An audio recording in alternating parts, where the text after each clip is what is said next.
All right, Libra, thanks for joining me for your March monthly tarot reading. They're a little bit late, but I'm a little bit busy doing daily readings.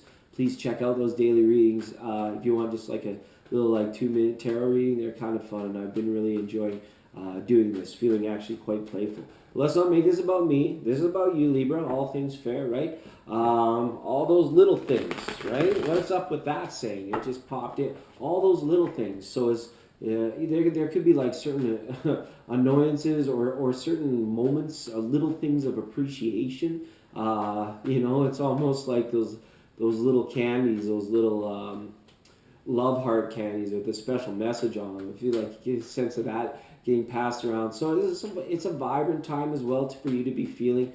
You guys are really kind of in that place of being excited and ready to align with the energy of spring and the vernal equinox.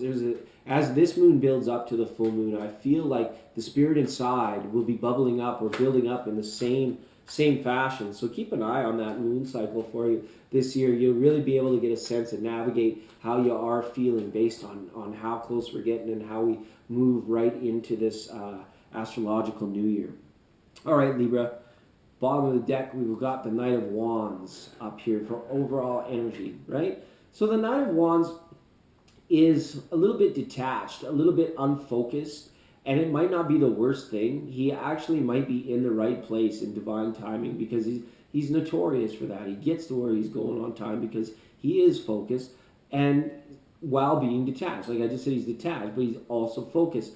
So this is about being present in a time which the month of March is a time for. It's like things just need to go with the flow. Things just need to be the way they are, and we have to sort of take a step back. And I feel and sense that some of you are doing this very well. Some of you are very, very hip to getting the general vibe and picking up the social slack if there is any in community or in that relationship with that person. It could be a relationship with a less mature or a younger person, whether that be a parental role or a sibling role. It has a more of a family type love than a hot relationship type love to it, and the feel I got from that card. All right, let's start it off here. We got the Five of Cups. Did I see that right? Yeah, that's the Five of Cups. So when you're knowing what's best for you and what's best for the greater good, that message comes through with this Five of Cups. These are certain sacrifices that sometimes we make. It's like this attitude towards, and it's an emotional intelligence attitude that goes towards, I would rather be nice than be right, right? This is the kind of thing that would serve you well. As long as there's like, you're not doing it begrudgingly so, or because this card is associated with regret as well. So as long as you can move past that, or you can see yourself moving past it. Now it's only a 5.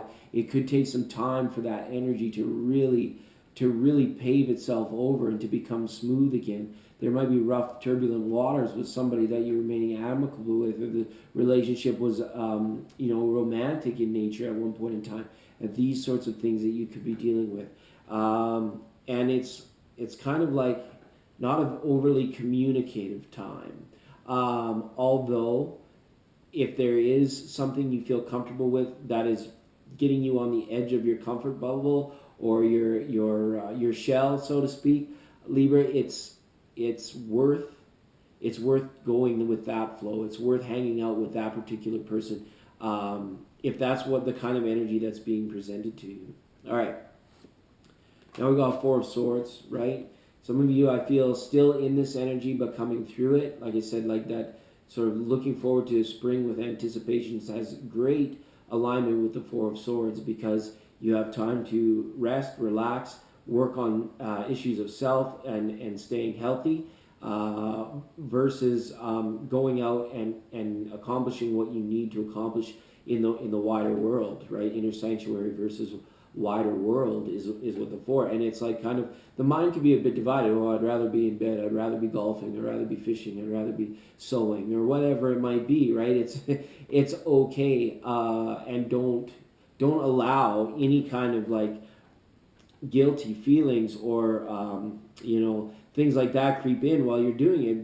Be okay with the fact that you're taking it slow, or be okay that you might get overly caught up in something, and you'll find you'll become unstoppable that way, because wherever you go, that's where you are. You're doing what you want to be doing. Okay. Speaking of that, there's the Ace of Swords. Talk about doing what you want to be doing. The card of setting an intention, right? So this might be a declaration or some like a proposal, or asking that person, that other, that moment, are they for real? Is this really happening? Is this truly happening? Type energy. So there could be some surprises for some people. This card is associated with surprise. And it also is just like this full intention of like, what a great idea I just had. I'm going to go with that. I'm going to do it. I've said it. I've written it down. I've done what I need to do. And now this is putting in work. So those moments of revelation and realizations are a great card to see there in the Ace of Swords. All right. Let's follow it up by the Eight of Swords. I think that these two together, this is a sign that you would be moving past any negative stuck energies that you could be feeling with the Eight of Swords. Somebody could be feeling like really guilty about something. Like I said, this is a general reading, so either you are, or the person you're dealing with is generally just like feeling detached, and it could be due to a feeling of guilt. Okay, that's just a message there. All right, and there, the pips just keep coming to show like what kind of mundane frustration is occurring here in this relationship or in this situation. It might be time for you to bounce out, or whatever this intention that you have to say, bye-bye now, it might just be something like the highlight of the reading, where it's like you think you probably get a sense now of what you need to do or where you need to go to overcome all these smaller things, like these feelings of detachment or remorse, or just mundane, the blahs, the blues. People can get really bored at this time of year. It's just like cabin fever sets in, especially where I'm at. So, but it's one of those things where we're waiting for things to be renewed, and that anticipation is in there. So whatever positives you have, build on your strengths as they come through, initiate them, and then act on them. The Ace of Swords is the power in the reading to sort of bring this to a more mature energy, a more benevolent, beneficial, supportive type person than what they could be acting like, or where they are at now in terms of their energies. Okay, thanks so much, Libra. We'll see you next time.